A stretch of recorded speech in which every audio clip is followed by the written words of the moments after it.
तो भी बाबा साहब चाहते थे कि मेरे को प्लानिंग मिनिस्ट्री होना जरूरी है, finance minister and planning minister. Mister Ambedkar is the maker of the modern India. सभी धर्मियों को है, तो बाबा साहब ने this is the fundamental right है, राइट टू रिलीजन्स है। सेक्शन 25 से लेकर 26 27 में सबको अपना अपना धर्म का, अपना अपना रिलीजियस का वर्शिप करने का बाबा साहब ने अधिकार दिया है। एकता का संदेश देने वाले स्त्री मुक्ति के प्रथम उद्घोषक तथागत गौतम बुद्ध भारतीय संविधान से, जो बाबा साहब के हाथ ने लिखा है, जिसमें माँ की ममता, पिता की भूमिका और क्रांतिकारक नेतृत्व था।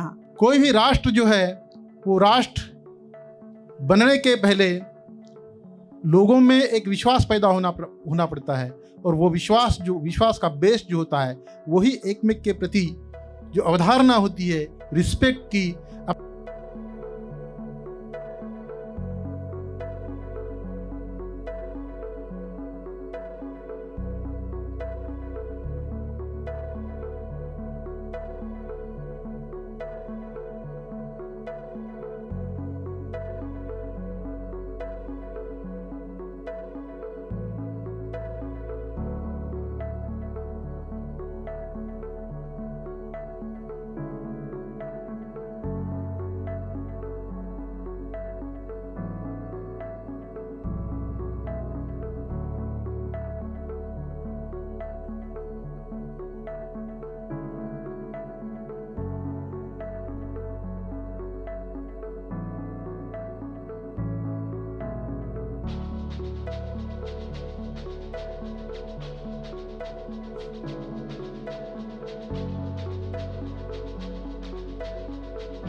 नमस्कार, सलाम वालेकुम, सत श्री अकाल.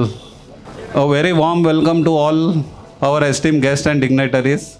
We thank you for being here on the special evening as we come together in the spirit of unity to honor the 134th birth anniversary of Bharat Ratna Dr. B.R. Ambedkar. Kindly take your seats and enjoy some light. I request मुफ्ती साहब से गुजारिश है कि आप stage पे आएँ और तिलावत कुरान से प्रोग्राम का आगाज़ करें. अऊज़ु बिल्लाहि मिनश शैतानिर रजीम. बिस्मिल्लाहिर रहमानिर रहीम.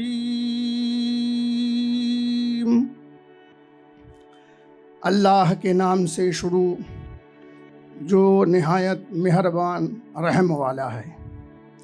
For the prosperity of our nation, I request our Managing Trustee Mr. Sohail Khandwani, Bante ji, Mufti Sahab, Bhimrao ji.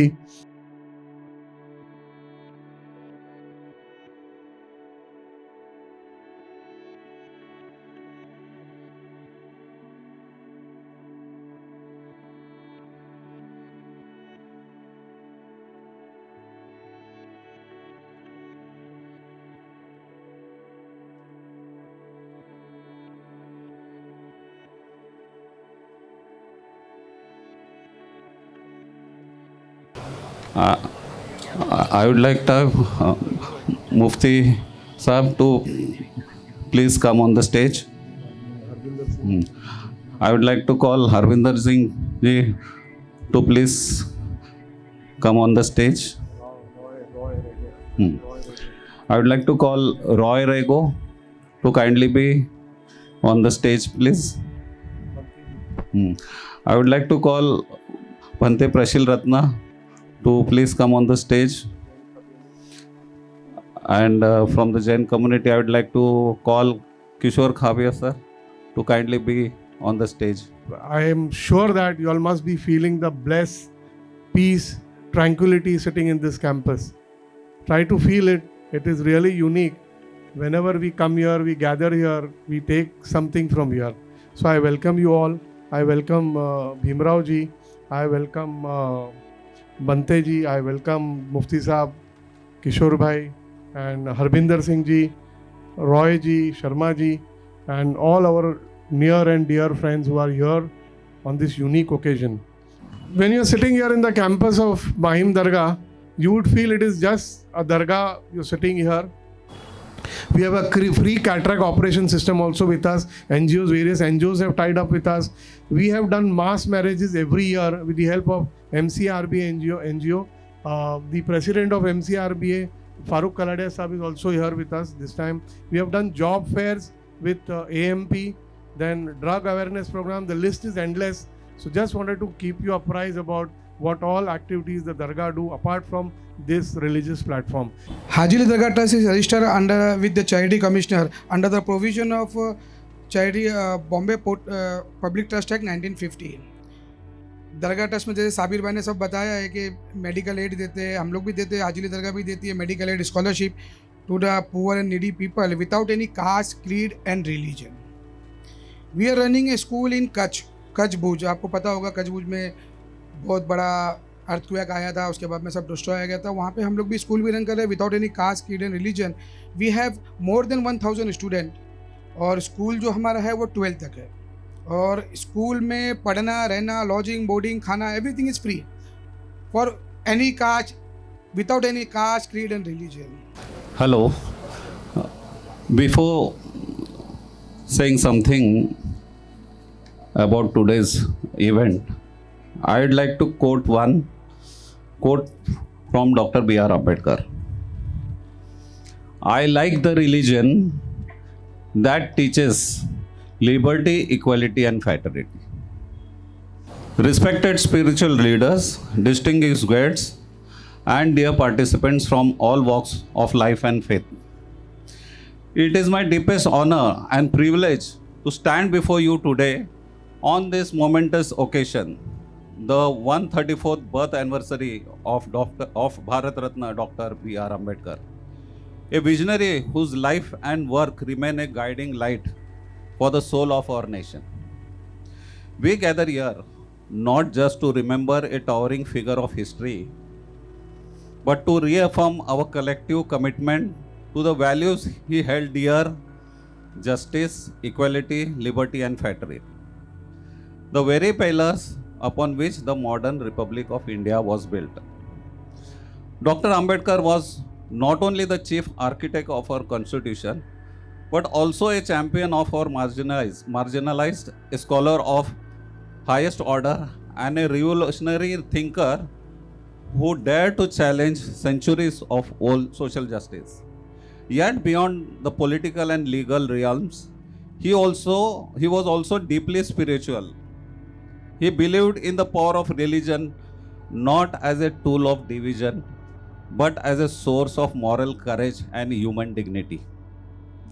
Today, as representatives of Hinduism, Islam, Christianity, Sikhism, Buddhism, Jainism, Parsis, and many more traditions, we have come together to honor this legacy, not in isolation but in solidarity.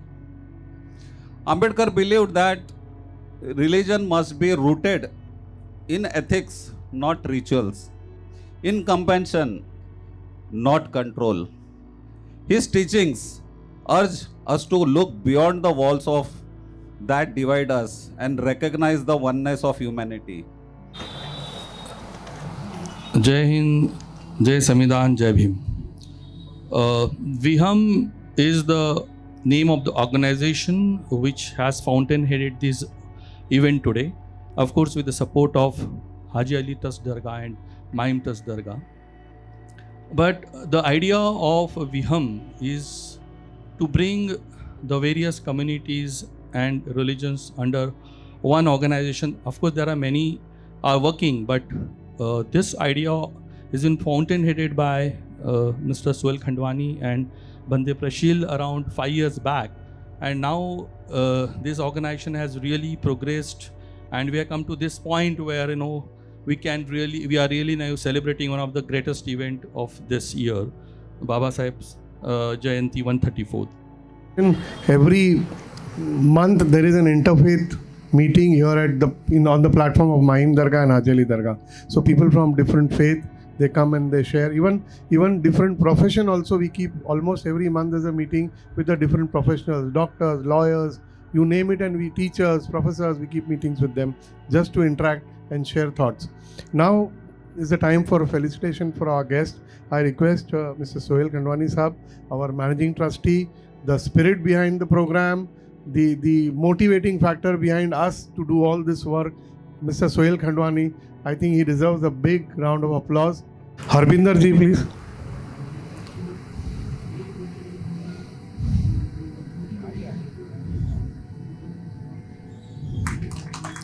Kishore Khavya ji, please. He represents the Jain community. Then we have our Bante ji, our own Bante ji. Bante ji is always with us for all our programs. Very loving personality. We have our Mufti Sahab.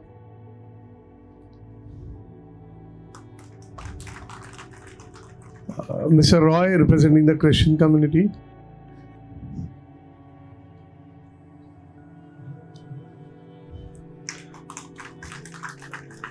Mr. Sharma representing the Hindu community. Bhimrao Ambedkar ji felicitating our trustee, Mr. Sohail Khandwani. Thank you very much. Thank you, sir. Now I request our managing trustee of Haji Ali Dargah and Mahim Dargah for the presidential address. Usually it is at the end, but then he said, I will start the show. Sir, please. Sabir Bhai said I will start the show. It was that I would like to take the privilege of welcoming you all. And I welcome you all wholeheartedly.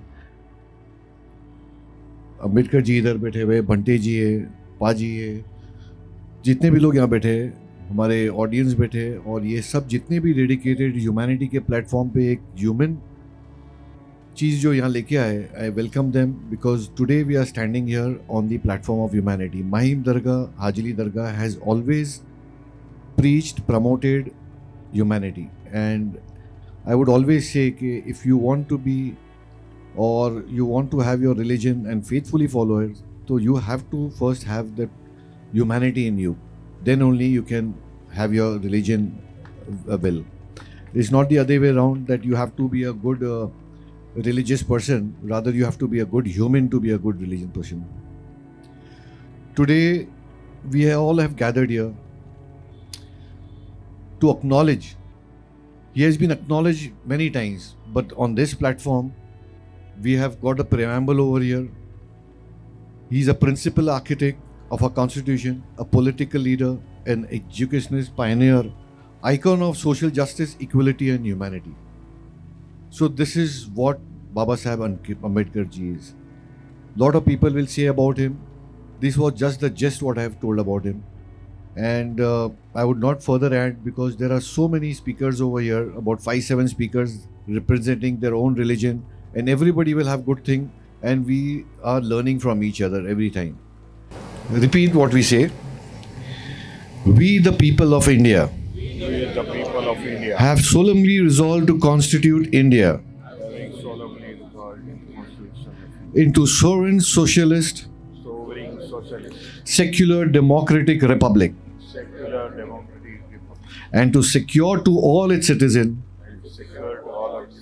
justice, social, economic and political liberty of thought,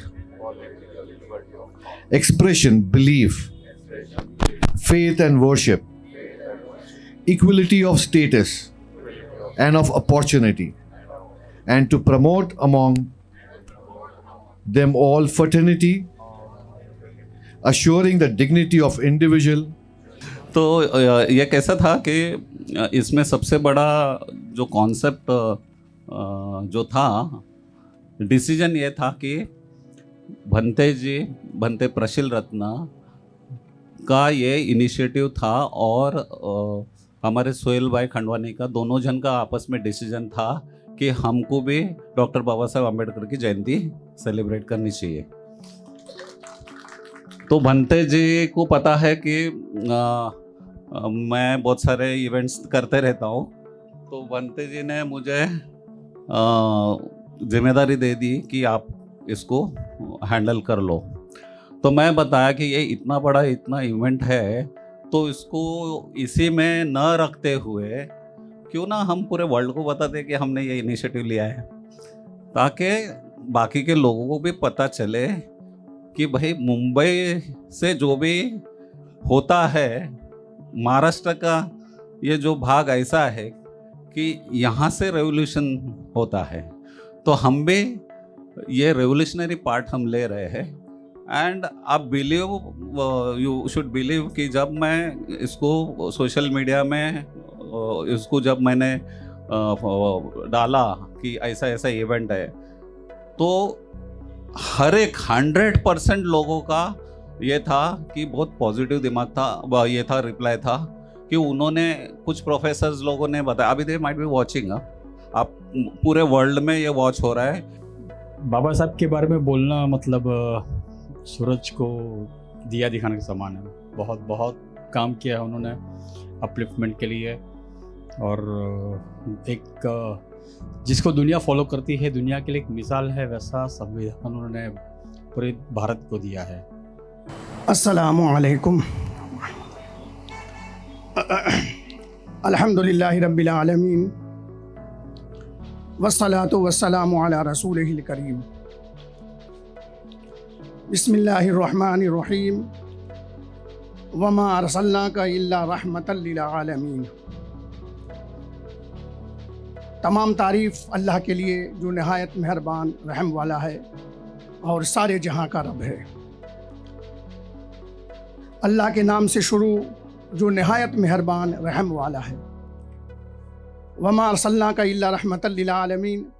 बेशक अल्लाह ने अपने नबी मोहम्मद सल्लल्लाहु अलैहि वसल्लम को सारी कायनात के लिए रहमत बनाकर भेजा। अल्लाह सारे जहाँ का मालिक है। सबसे पहले अल्लाह रब्बुल इज़्ज़त ने हज़रत आदम अलैहिस्सलाम की तख्लीक़ फरमाई।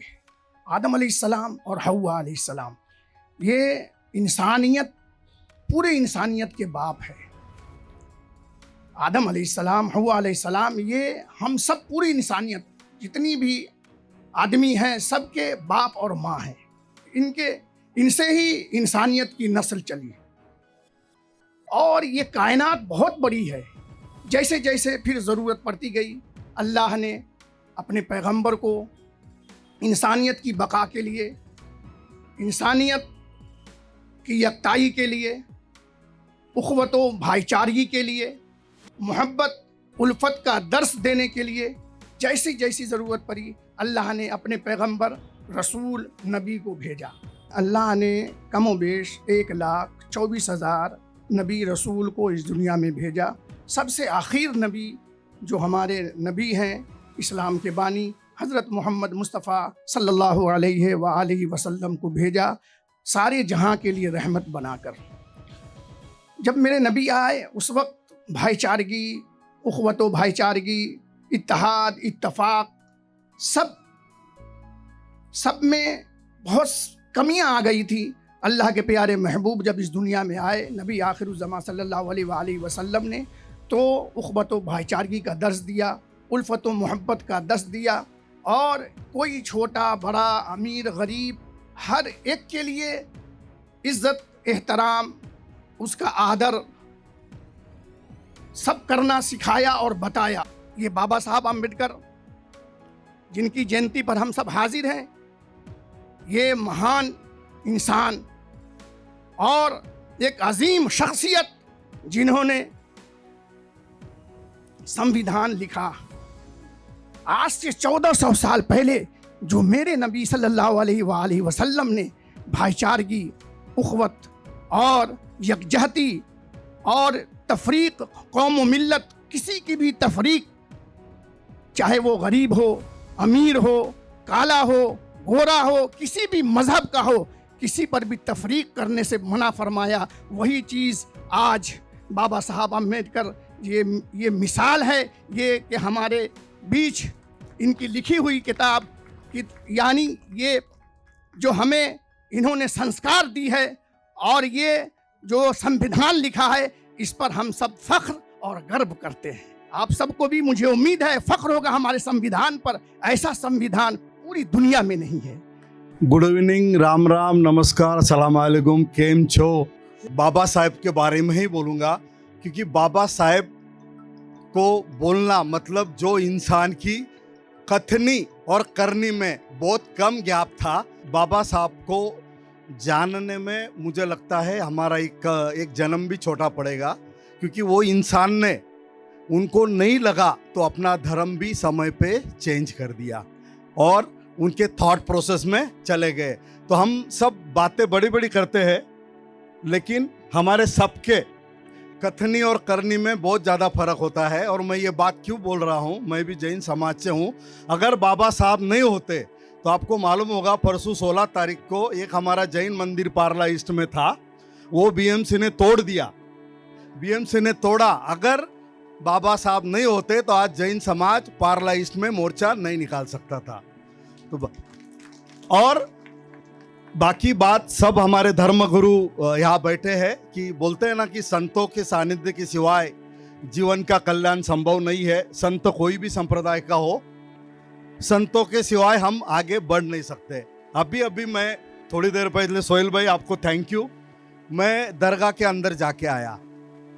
हम गुरुद्वारा में जावे, हम चर्च में जावे, हम दरगाह में जावे, हम जैन मंदिर में जावे, वहाँ पे जो हमारे थॉट होते हैं वो पवित्र होते हैं। तो मैं सबको बाबा साहब के आशीर्वाद से मैं सबको यही बात करना चाहूँगा कि आपका जो धर्म होता है ना, वो धर्म अपने पास, बाहर जो अब बाहर निकलते हैं रोड पे, वो होती है हमारी इंसानियत। अगर हम इंसानियत को आगे रखेंगे कि दुनिया कितनी प्रॉब्लम में है, आप यूएस देखो, चाइना देखो, लेकिन हमारे हिंदुस्तान में ये प्रॉब्लम नहीं है और पूरी दुनिया चाह रही है कि हिंदुस्तान को नज़र लगे। 5000 साल से चल रहा था, मैं इसको पॉलिटिकल एंगल नहीं दूंगा, लेकिन बाबा साहब थे तो ये हमारी हिम्मत है। और love you Baba Saheb, love you. नमस्कार। खुशी की बात है कि मुझे बुलाया गया है। I am a poor substitute for the planned speaker, but I hope to share some of my preliminary thoughts. I speak as a Catholic, as a broader member of the Christian community, and on a very unique moment in the year. Today is actually Holy Saturday, and in a few hours from now, we begin Easter Sunday. We were only a few days away from what is called Good Friday, where Jesus was crucified on the cross, and of course, the first Mass celebration on Maundy Thursday. So, a unique moment in the Christian tradition where there are 4 holy days all tied into one. And it's an honor for me to speak, pretty much by accident, because I'm sure the planned speakers would have taken a timely moment to celebrate, but I am doing it on their behalf. I want to end by saying 2 things. One is that we are honored to be here on behalf of Dr. Ambedkar and the network that he has set up for taking action both at the national level as well as in the more social context. There are hundreds of things which have been put into place, and we need to expand and build on them. And I think I would like to end by saying that we are focused and supportive of the initiative of the World Interfaith Harmony and Unity Mission. We have in the Catholic tradition an active component with many other religions in Mumbai called the Interreligious Solidarity Committee and Commission, and we are actively involved in engaging in dialogue and promoting joint action. So I'd like to end by saying that we must promote dialogue across religions, but more importantly, we must take action to promote peace on behalf of religions, and social justice. And that's why it is important that we are doing this in partnership and on the day of Ambedkar's birth. Thank you. और काफ़ी सालों से हम लोग मिलकर activities करते हैं और चाहते थे कि एक प्लेटफॉर्म पे, एक अम्ब्रेला में सभी जो धर्म के लोग हैं उनको हम लोग एक प्लेटफॉर्म पे लाए और कुछ एक्टिविटीज़ मिलके हम लोग करें। तो इसकी शुरुआत ऑलमोस्ट 4-5 साल पहले हुई है, दरगाह से ही हुई है। और प्लानिंग था कि 2020 में पेंडेमिक के पहले कि हम लोग एक पीस मार्च दरगाह से लेके चैत्यभूमि तक के निकाले। मैंने भीमराव अम्बेडकर जी को भी मैंने इसके लिए मैंने अवेयर किया था, लेकिन उसके बाद में पेंडेमिक लग गया और उसके बाद में हमारी सारी एक्टिविटीज़ जो थी वो कहीं ना कहीं स्टॉप हो गई। लेकिन हम लोग ऑनलाइन के थ्रू या फिर छोटे छोटे जो प्रोग्राम्स वगैरह हैं हम लोग दरगाह में या सोहेल भाई के ऑफिस में हम लोग लेते रहते हैं। और सोहेल भाई का विज़न भी काफ़ी क्लियर है कि वो चाहते हैं कि सभी कम्युनिटी को हम लोग साथ में लेके चले और सभी लोगों को हम लोग एक अम्ब्रेला के अंदर ला के हम लोग जो भी एक अच्छी एक्टिविटीज़ हो सकती है ह्यूमैनिटीज़ के लिए, तो उसमें हम लोग पीस और उसके बाद में एजुकेशन, हेल्थ केयर, स्पोर्ट्स, ये सभी चीज़ों के ऊपर सोहेल भाई काम कर ही रहे हैं। तो हम लोग भी उनके साथ में मिल के ये सब एक्टिविटीज़ करना चाहते हैं। और काफ़ी 2-3 सालों से चल रहा था कि हम लोग एक अम्बेडकर जयंती सेलिब्रेट करें और इस बार उन्होंने मुझे हाँ कहा और बहुत अच्छा एक छोटा सा इनिशिएटिव उन्होंने किया और उसके लिए हम सब लोग बहुत शुक्रगुजार हैं आपके। मैं चाहूँगा कि सोहेल भाई का तालियों के साथ में हम लोग स्वागत करें। यहाँ पे जो आए हुए हैं हमारे भीमराव जी अम्बेडकर जी जो बाबा साहेब के पौत्र हैं और सिख कम्युनिटी से है, जैन खाबिया जी है, उसके बाद में लांबा जी है जो हाजी अली दरगाह के ट्रस्टीज़ है, माहिम दरगाह के ट्रस्टीज़ है, सर वंजारा जी राइट हाजी अली की ट्रस्टी है, अहमद भाई जी मेरे बहुत अच्छे मित्र है, शिरीष जी है और शिरीष जी और सैयद भाई दोनों ने मिलकर प्रोग्राम को ऑर्गेनाइज़ किया है। तो मैं चाहूँगा कि आप उनका भी तालियों के साथ में स्वागत करें। और यहाँ पे आए हुए हमारे सुनील खोबरागढ़ जी जो है वो एक महानायक करके एक न्यूज़पेपर चलाते थे। उनके बाद में जो बैठे हुए हैं हमारे प्रफुल्ल लोखंडे जी है, डॉक्टर साहब है, इनका काफ़ी बड़ा क्लिनिक घाटकोपर में है और काफ़ी अच्छी ह्यूमनिस्टिक एक्टिविटीज़ करते हैं। उसके बाद में हमारे योजना ताई है जो हमेशा साथ में रहते हैं और सोहेल भाई को भी अच्छे से जानते हैं और शायद ये पहली बार माहिम दरगाह और हाजी अली दरगाह की तरफ से एक हिस्टोरिकल इवेंट है कि बाबा साहेब के ऊपर एक जयंती सेलिब्रेट कर रहे हैं। आप सब लोगों को पता है कि दलित समाज और मुस्लिम समाज ये बहुत क्लोजली है पॉलिटिकली और सभी चीज़ों में। जैसा बीच में आप लोगों को पता है कि भीमराव अम्बेडकर जी ने भी कोलैब करके पॉलिटिकली किया था। मुझे पॉलिटिक्स का ज़्यादा नॉलेज नहीं है, लेकिन मैं यही कहना चाहूँगा कि मुस्लिम समाज जो है उनको बाबा साहेब की ज़रूरत बहुत ज़्यादा ज़रूरी है। तो बाबा साहेब ने जो हमें 3 मंत्रास दिए, मंत्रास तो उनके यूनिवर्सल है, जो भी उसको अप्लीकेबल करेगा, जो भी अपने लाइफ में इम्प्लीमेंट करेगा तो उसका डेवलपमेंट ही होना है। मुझे ऐसा लगता है कि बाबा साहेब से बड़ा मोटिवेशन गुरु आपको कोई मिलेगा नहीं। आप एक स्टूडेंट बता दीजिए आपके कम्युनिटी में जो 23 और 24 घंटे पढ़ता होगा। आप एक स्टूडेंट बता दीजिए आपके कम्युनिटी में कि जो अमेरिका में वहाँ से PhD करते हैं और उनका स्टैचू वहाँ पे लगाया जाता है। लंदन स्कूल ऑफ इकोनॉमिक्स में पढ़ते हैं, वहाँ पे उनका स्टैचू लगाया जाता है। इतने विद्वान, इतने पंडित, इतने होनहार बाबा साहेब इस देश के हैं और इस देश के रहने के बावजूद उन्होंने ना सिर्फ दलितों के लिए काम किया पर सभी जाति धर्मों के लिए काम किया। जब उन्होंने संविधान लिखा तो संविधान में बिना पक्षपात किए सभी को उन्होंने राइट्स दिया। आप बोल सकते हैं क्या कि नहीं हमारे लिए बाबा साहेब ने कुछ नहीं किया है? कोई नहीं बोल सकता है। आपको लिबर्टी है, इक्वालिटी है, फ्रेटर्निटी है, आपको वोटिंग राइट्स है।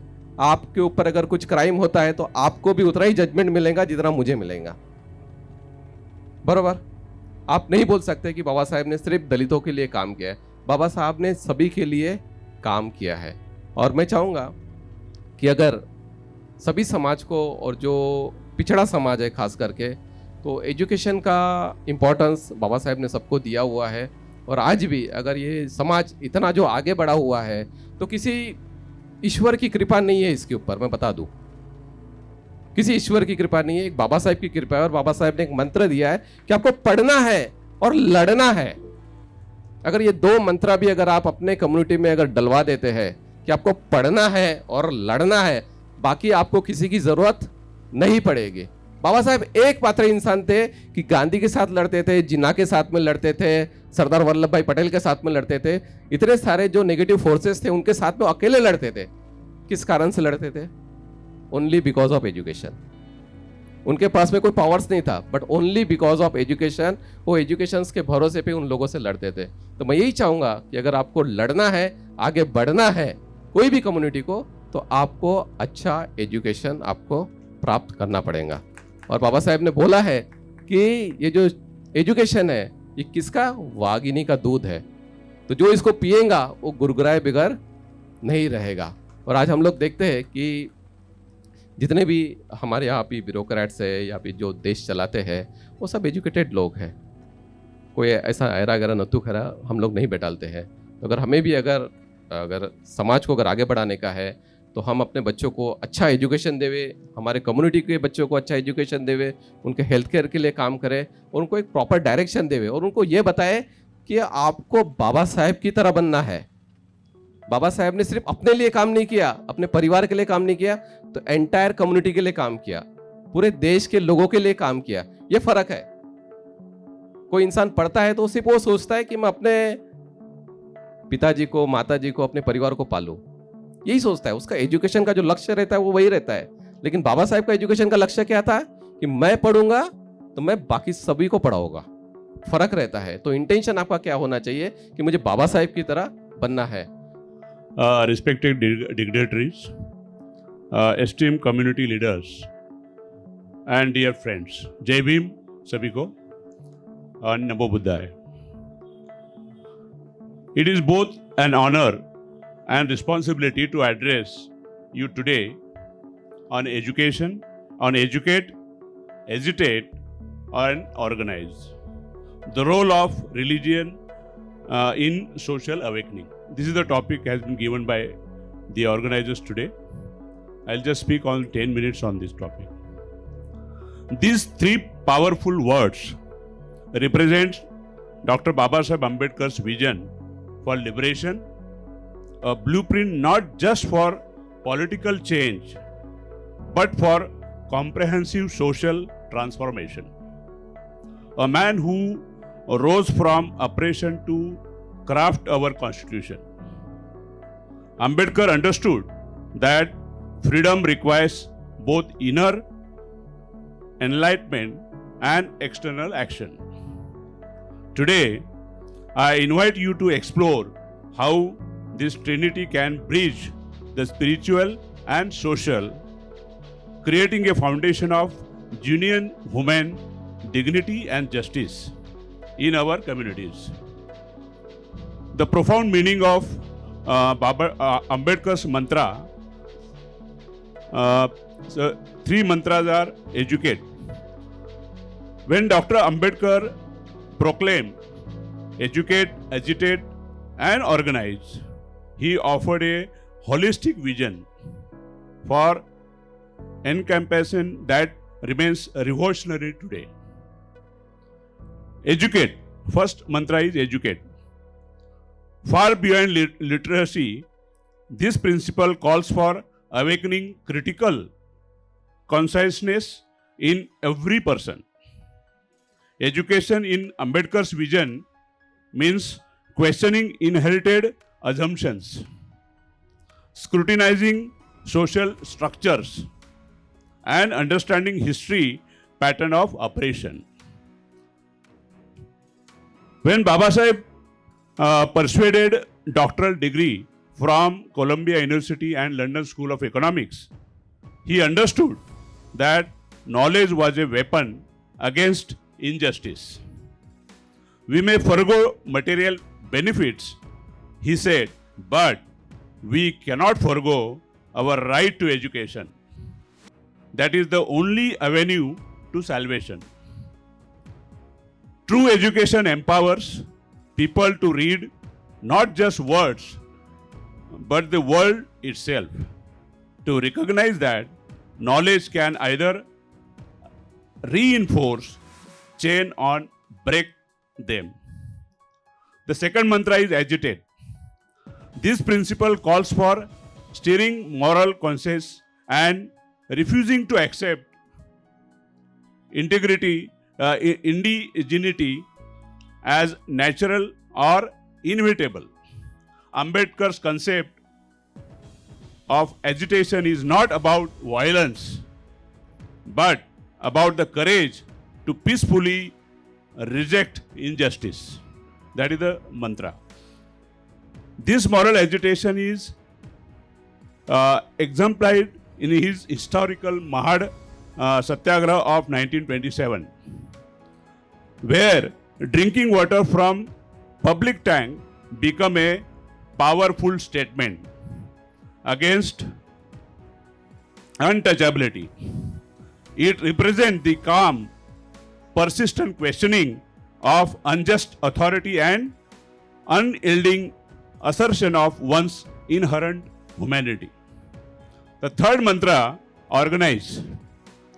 The final concept recognizes that individual awakening must lead to collective action.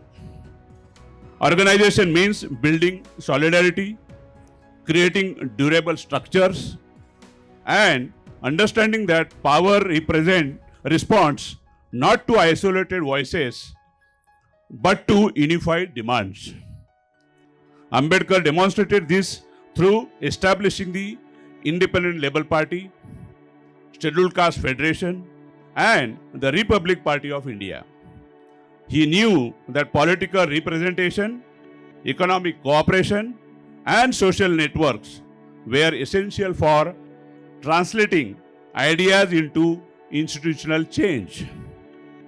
Together, these principles form both a social strategy and a spiritual discipline, a pathway to collective liberation that begins with the mind, steers and heart, and culminate in community action. Third, developing leadership capacities among marginalized community members, establishing networks of mutual aid and support for those facing discrimination, using religious resources to address material needs alongside spiritual ones. The religious institutions, whether temples, mosques, churches, viharas, or gurudwaras, should function as a center of learning, moral courage, and community mobilization. Their success should be measured not just by attendance at rituals, but by their impact on human dignity in society. I think I have been asked to conclude. So under conclusion, friends, let us remember that Dr. Babasaheb Ambedkar stood for a vision of society transformed through knowledge, moral courage, and solidarity. Let us build communities where knowledge liberates rather than separates. Moral courage challenges system of oppression. Organization creates power with others rather than power over others. Let us reclaim religious transformative potential, its capacity to imagine and create a world more just than the one who currently inhabited. Let us ensure our spiritual practices do not merely comfort us an unjust world, but compel us to change it. In the immortal spirit of Ambedkar, let us educate, agitate, and organize, not just for ourselves, but for generations yet unborn, who deserve a world where dignity is not a distant dream, but a live reality. Jai Bhim, thank you. And Honorable Dr. Bhimrao Ambedkar ji, and my brothers and sisters, who are gathered before me to listen on this very auspicious occasion of Dr. Ambedkar's 134th birth anniversary. So I again say you Jai Bhim to all and proceed to put my words on the subject which is given to me. The subject is that fraternity is the foundation of nation building, a vision beyond religion. Today's time, our nation is fighting and grappling to foster this unity, and on various issues the citizens are fighting with each other in the name of caste, creed and other issues. So there is a much bigger danger of how to unite, how to keep united this nation is a vital problem in this time. तो साथियों, मैं hybrid method use करूँगा, English and Hindi also. तो इस समय में मैं आपका ज़्यादा समय तो नहीं लूँगा, बहुत सारी बातें करनी थी मुझे। ये पूरा कॉन्सेप्ट जो है कि एक राष्ट्र बनाने में to build a nation who fraternity plays a vital role and it is the very basis. ये नेशन, कोई भी नेशन को बिल्ड करने का, क्रिएट करने का मुख्य जो मुद्दा है, मुख्य जो फाउंडेशन है, वो है बंधुता या फ्रैटर्निटी। फ्रैटर्निटी क्या होती है? फ्रैटर्निटी बहुत बार बात करते हैं कि व्हाट इज़ फ्रैटर्निटी। तो मैं चाहूँगा कि फ्रैटर्निटी एक ऐसी आइडिया होती है जो आइडिया उस राष्ट्र के लोगों में एक ब्रदरहुड निर्माण करती है, उनमें एक विश्वास निर्माण करती है। कोई भी राष्ट्र जो है वो राष्ट्र बनने के पहले लोगों में एक विश्वास पैदा होना पड़ता है, और वो विश्वास का बेस जो होता है वही एकमेक के प्रति जो अवधारणा होती है, रिस्पेक्ट की, अपना म्यूचुअल नॉलेज शेयर करने की, अपने पास जो कोई विस्डम है वो विस्डम को शेयर कर राष्ट्र को महान बनाने का जो फाउंडेशन होता है, उसी को हम फ्रैटर्निटी या बंधुत्व कह सकते हैं। इसी सिलसिले में डॉक्टर बाबा साहब अम्बेडकर ने सबसे पहले जो बात कही थी 1930 में, उन्होंने जब लोथियन कमेटी को एक मेमोरेंडम दिया था कि there is no such nation of Indian people which can be called as nation. जिनको हम राष्ट्र कहे, ऐसी कोई चीज़ आज के भारत में 1930 में नहीं है। ठीक है, नहीं है, नो इश्यू, लेकिन नहीं है करके कहने से तो नहीं, जब हमें इस राष्ट्र को बनाना पड़ेगा।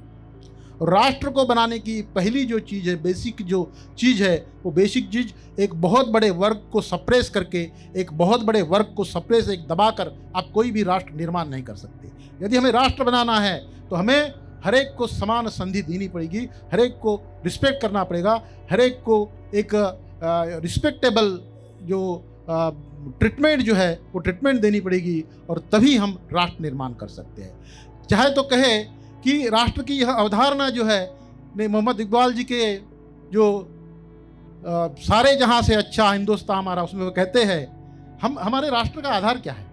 हमारे राष्ट्र का आधार है हिंदी है, हम वतन है हिंदुस्तान हमारा। ये वतन हमारे राष्ट्र का आधार है। और वतन में हम किस चीज़ के साथ बंधे हुए हैं?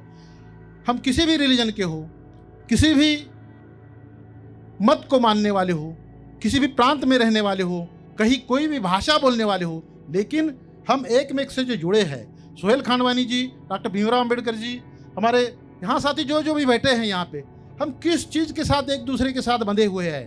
तो हम भारतीय हैं। भारतीय तो हमें एक सूत्रों में पिरोता है, भारतीय तो हमें एक सूत्रों में बांधता है, और भारतीयत्व के साथ हम एक साथ जुड़े हुए हैं। इसलिए डॉक्टर बाबा साहब अम्बेडकर जिन्होंने इस राष्ट्र का निर्माण किया, जब संविधान बनना था, संविधान जब बन रहा था, तब भारत नाम का कोई राष्ट्र यहाँ नहीं था, मौजूद नहीं था। इसको हिंदी हिंदुस्तान कहता था, कोई इसको हिंदी वतन कहता था, कोई इसको इंडिया कहता था, लेकिन भारत कहाँ था? भारत तो डॉक्टर बाबा साहब अम्बेडकर ने बनाया, संविधान के थ्रू बाबा साहब अम्बेडकर ने भारत बनाया। और भारत बनाने का आधार क्या था? डॉक्टर बाबा साहब अम्बेडकर कहते हैं कि इस संविधान सभा में हम जो बैठे हैं, एक में एक से लड़ने वाले विभिन्न ग्रुप के शक्ल में बैठे हैं, और ये विभिन्न ग्रुप उसमें से मैं भी एक हूँ। लेकिन हमें यदि राष्ट्र बनाना है, हमें यदि इस राष्ट्र को क्रिएट करना है, तो हमें अपनी कुछ बुनियादी बातों को भूल कर इस राष्ट्र को महान बनाने के लिए एक त्याग करना चाहिए। और वो त्याग किस पर हो? जो लोग बाबा साहेब जिसका जिक्र करते हैं, वारिंग ग्रुप, एक में एक से लड़ने वाले ग्रुप, वो कौन से ग्रुप थे? एक ग्रुप ऐसा है कि जो चाहता है कि ये हिंदुस्तान या राष्ट्र या वतन या नेशन सांस्कृतिक राष्ट्रवाद के आधार पर बने। दूसरा एक ग्रुप जिसको लगता है कि यह भारत जो है, ये भारत कैसा बने, ये कम्युनिस्ट आइडियोलॉजी पर एक राष्ट्र बने। अर्नेस्ट रेनन को कोट करते कि राष्ट्र यदि नहीं है तो राष्ट्र बनाना पड़ेगा, और हम आज के तारीख में हम राष्ट्र नहीं है, हमें राष्ट्र बनाना। राष्ट्र कैसे निर्माण होता है? राष्ट्र निर्माण होता है एक कॉमन आइडेंटिटीज पे।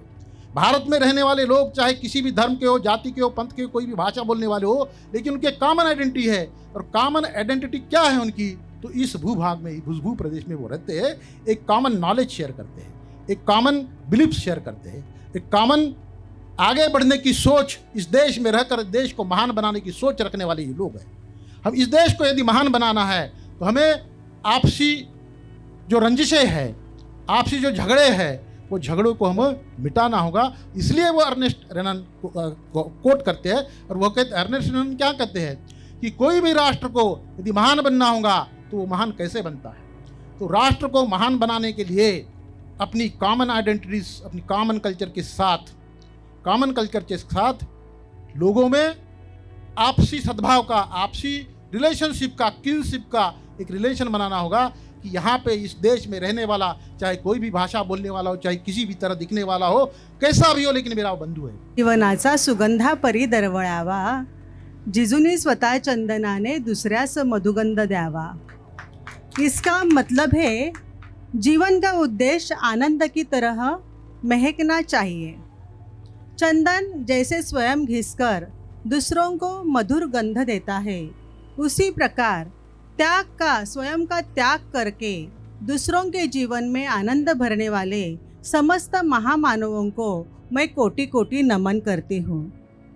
विश्व को शांति, अहिंसा, समता का संदेश देने वाले स्त्री मुक्ति के प्रथम उद्घोषक तथागत गौतम बुद्ध, बहुजन संरक्षक, जन जन के सम्राट छत्रपति शिवाजी महाराज और संभाजी महाराज, विद्या बिना मति गई, मति बिना नीति गई, ऐसी क्रांतिकारी चेतना जगाने वाले थोर क्रांतिकारक महात्मा ज्योतिराव फुले और उनके कार्य में समर्पण करने वाली थोर क्रांतिकारक सावित्रीबाई ज्योतिबा फुले, और उन दोनों के इस कार्य में उनके कंधे से कंधा मिलाकर साथ खड़ी रही हुई भारत की पहली मुस्लिम शिक्षिका फातिमा शेख, माता भीमाई रामा, माता रमाई, विद्रोही संत शिरोमणि गुरु रविदास, संत कबीर, संत तुकाराम और भारतीय संविधान के निर्माता, विश्वभूषण, महामानव, भारत रत्न डॉक्टर भीमराव रामजी आम्बेडकर अर्थात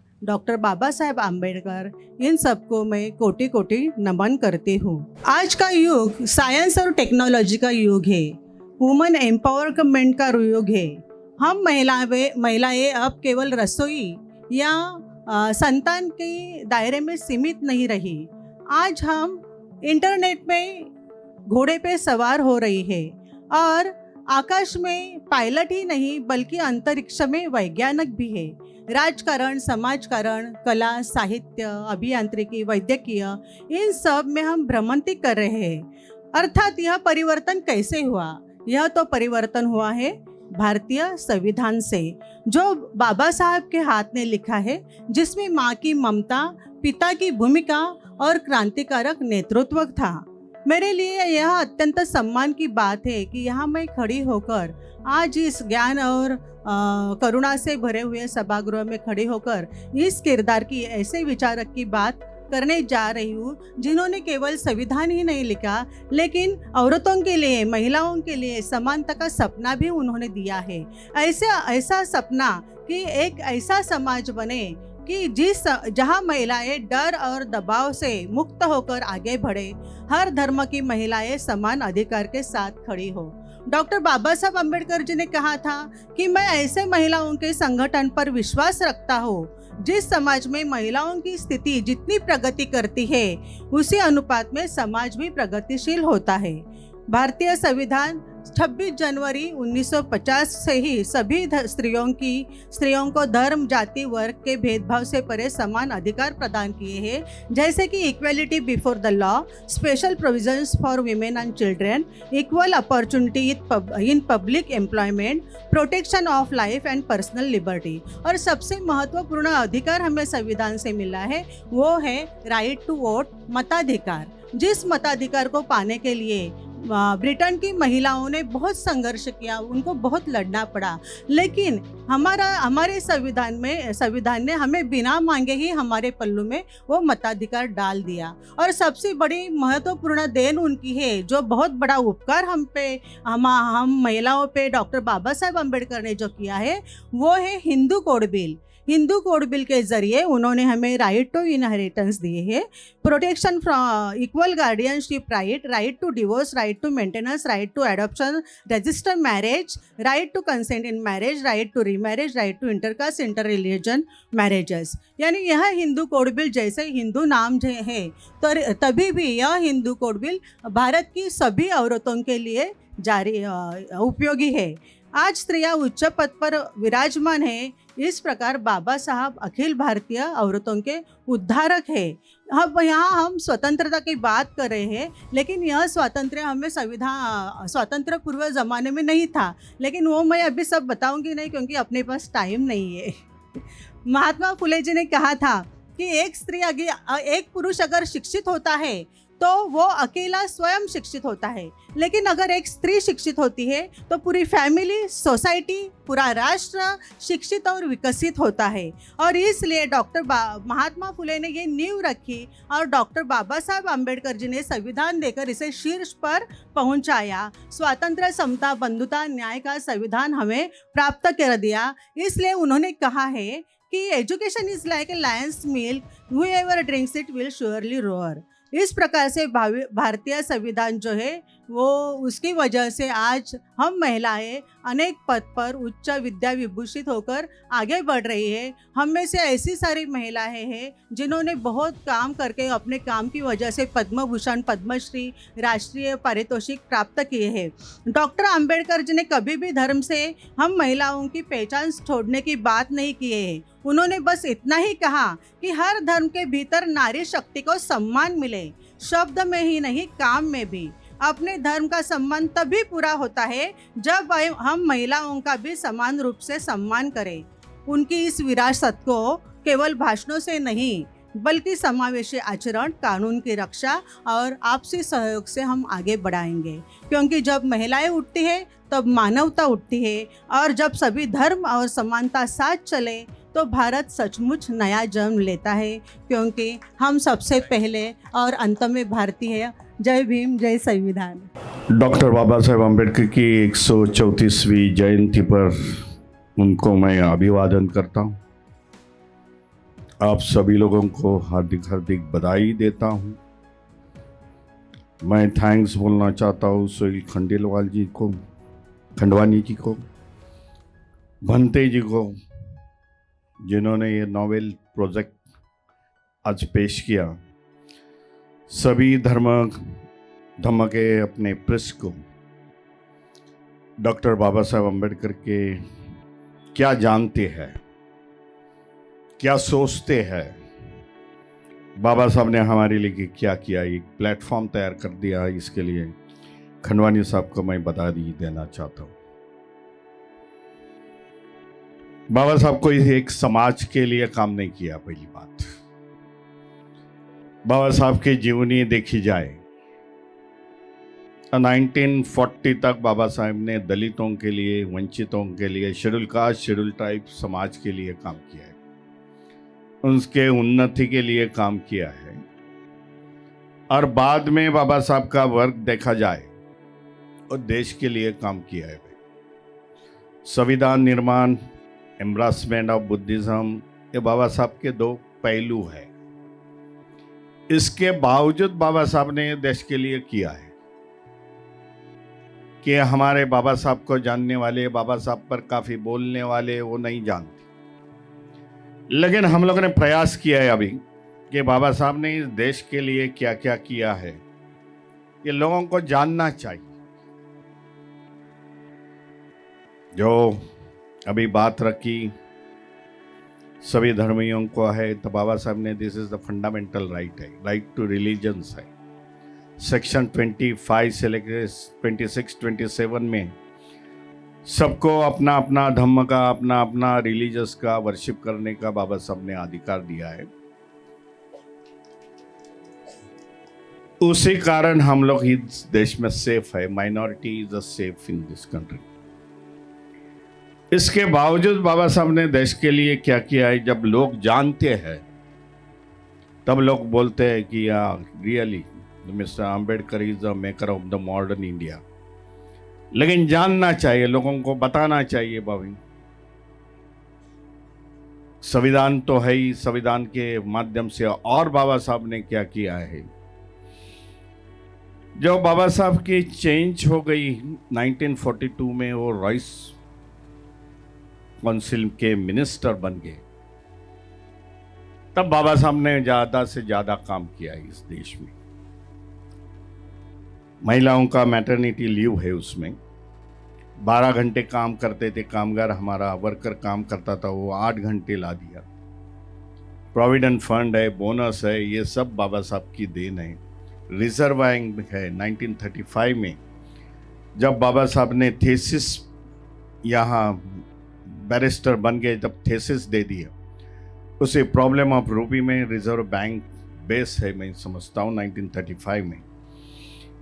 यह सब कई बातों में बाबा साहब ने किया है। बाबा साहब ने इरिगेशन सिस्टम डेवलप की है उस जमाने में।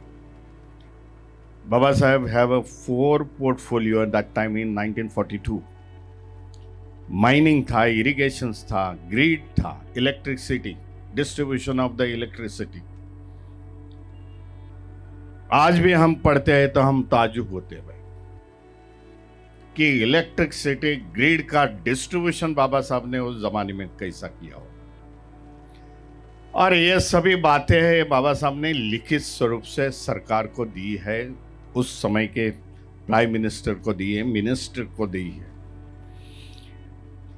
कश्मीर का जो मसला हो गया, कश्मीर के मसले पर भी बाबा साहब की बुक्स है, the solution of the Kashmir issue करके, छोटी बुक है, 50 पेजेस की बुक है।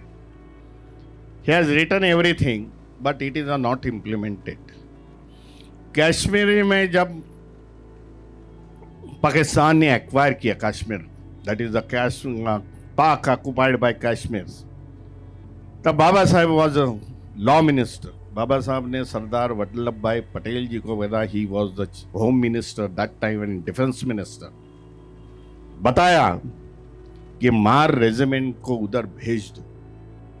और मार रेजिमेंट जाने के बाद उधर वो आज का कश्मीर है वो प्रोटेक्ट हो गया। These are the things we have to understand, Baba, what Baba Sahib done for this country. इसलिए अभी जो बुक्स आई है, the maker of modern India mister B.R. Ambedkar, इसके कारण भाई बाबा साहब की आज ही इज अ बॉर्डरलेस। पहली बात करता हूं, बाबा साहब कोई बॉर्डर के अभी रहे नहीं, भारत के ही बचे नहीं। तो ग्लोबली आज बाबा साहब की जयंती आज मनाई जा रही है, because of the his intelligence, because of he work for the humanity, because he is a Bodhisattva, he revival Buddhism in India. That is why 17-18 countries, that is the Buddhists are there, they are the celebrating the Baba Sahib Jayanti over there. इसी प्रकार time का अभाव है, मैं समझता हूं, लेकिन आज भी बाबा साहब की थ्योरी, बाबा साहब की policy, constitution of India properly the follow किए तो आज भी ये देश महासत्ता बन सकता है। इसके लिए बाबा साहब ने उस जमाने में बताया था, I am the first Indian and last Indian, because there is a no nationality at all. The public identify himself, I am belong to this community, this caste, this religions only. But Baba Saheb बोलते भाई Indian nationality आना चाहिए। उसका drafting committee का बाबा साहब का आखिरी का भाषण है, ड्राफ्टिंग कमेटी में बाबा साहब ने कहा है कि आने वाले सरकार जो भी है, आज हम लोग तो निकल जाएंगे, लेकिन आने वाले सरकार को हमें लोगों को जाना पड़ेगा और बताना पड़ेगा कि नेशनलिटी इस देश में डेवलप करनी पड़ेगी। नेशनलिटी डेवलप नहीं हो गई तो we are the broken man here, and broken man never create the nations, ऐसे बाबा साहब कहते हैं। मैं उनको अभिवादन करता हूँ। मैं खंडानी साहब को भी, खंडवानी साहब को भी बधाई देता हूँ, भंते जी को बधाई देता हूँ। एक अच्छा सा प्रोग्राम की अरेंजमेंट की कि बाबा साहब ने हमारे लिए क्या दिया है, इस बारे में चर्चा हो गई। मैं समझता हूँ आने वाले अगले साल में इससे भी बड़ा प्रोग्राम हम लोग करेंगे। जय भीम, जय संविधान।